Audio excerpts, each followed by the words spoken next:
Lai mar somo ma CBC pod medo nyuolo paro mopogore opogore ka koro grube makedo ne ratiro mag somo ose okang' mager ni onge somo moramora mag sikunde ma secondary madundo mosebedo kadhi nyime e yo makare e kin thuolo ma jumbe adek mosekalo chakre ne nyithindo riwre gi grade 7. Riwruok ma ok mar piny owacho mong'ere kaka elimu bora koro dwaro mondo mi piny owacho dhi choko lai mar somo ma CBC nyaka ikruok makare oketi yo makare koriwo gedo ma kilese ndiko jopuonj kaachiel gi keto chapa mag gige somo moromo.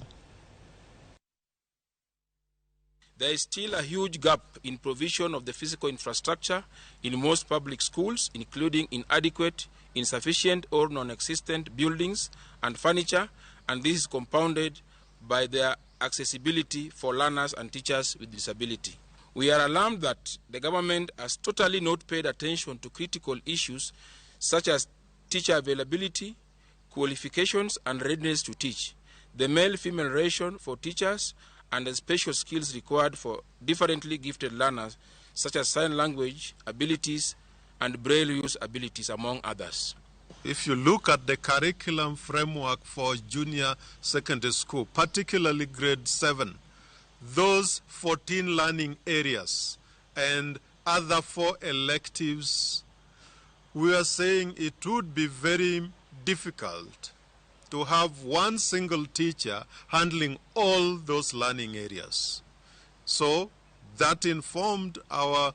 assertion that indeed no learning is taking place. When you know that no learning is taking place, why would you continue with it?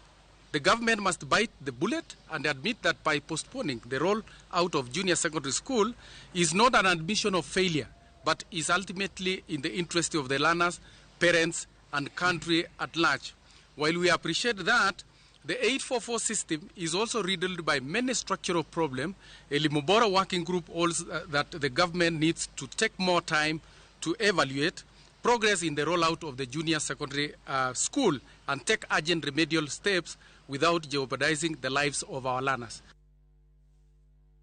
Speaker Maud Burama Migori Charles Likoa o Ramogi